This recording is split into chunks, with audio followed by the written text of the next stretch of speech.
Monsieur le Directeur national du Trésor et de la comptabilité publique, Monsieur le représentant du ministère de la Justice,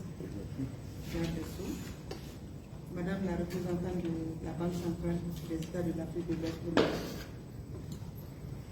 Mesdames, Messieurs les membres du comité technique de mise en place de l'Observatoire de la qualité des services financiers au Mali, Monsieur le Président de l'Association professionnelle des systèmes financiers décentralisés, Mesdames et Messieurs les participants, je voudrais tout d'abord vous souhaiter la bienvenue à l'atelier d'information et de sensibilisation sur l'Observatoire de la qualité des services financiers au Mali. L'OQSF est un instrument public dont la mission est de promouvoir la qualité des services financiers et de favoriser l'amélioration de la qualité des relations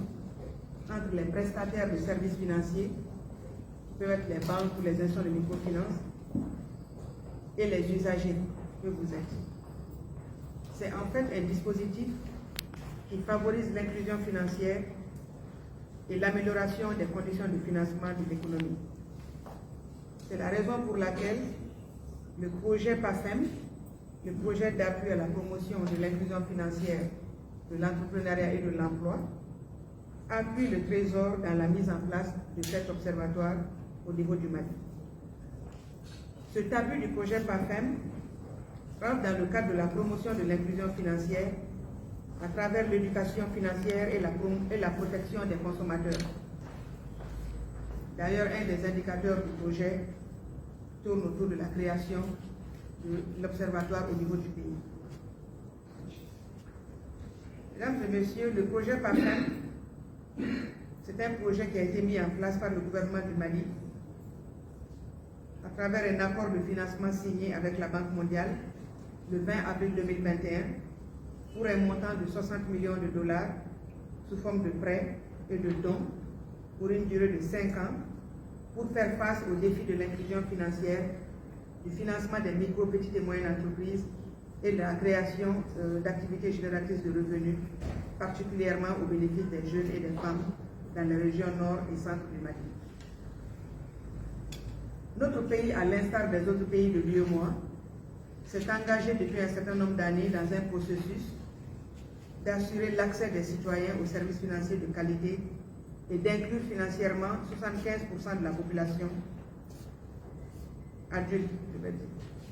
Donc, pour relever ce défi, la stratégie nationale d'inclusion financière du Mali a été élaborée et adoptée par les autorités nationales le 22 juin 2022, suivi de son décret d'application le 28 juillet 2022, portant approbation de la SNIF. Ce document cadre de la SNIF décrit la vision du pays en matière d'inclusion financière et consacre un acte particulièrement innovant en faveur de la lutte contre l'exclusion financière et sociale, intitulé « Renforcer l'éducation financière et la protection des consommateurs ». Donc la création de l'Observatoire fait partie des principaux axes de la stratégie nationale d'inclusion financière que nous venons d'adopter.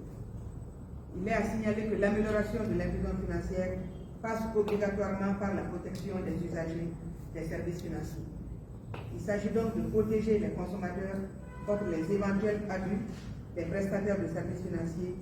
dans le but d'instaurer une plus grande confiance entre eux. Par ailleurs, la protection des usagers permet aussi de crédibiliser les institutions financières et de réduire les facteurs d'exclusion liés à la méfiance de la population vis-à-vis du secteur financier. La crédibilité des institutions financières passe également par la possibilité pour les usagers de faire un choix éclairé et de défendre leurs intérêts. Ainsi, la protection du client des services financiers revêt un caractère crucial et incontournable quand il s'agit de développer le secteur financier et d'atteindre l'objectif de l'inclusion financière. C'est dans ce cadre que la stratégie nationale d'inclusion financière, dans ses objectifs spécifiques, recommande que les prestataires de services financiers agissent de façon responsable à l'égard des consommateurs, et cela à travers la création d'un observatoire de la qualité des services financiers.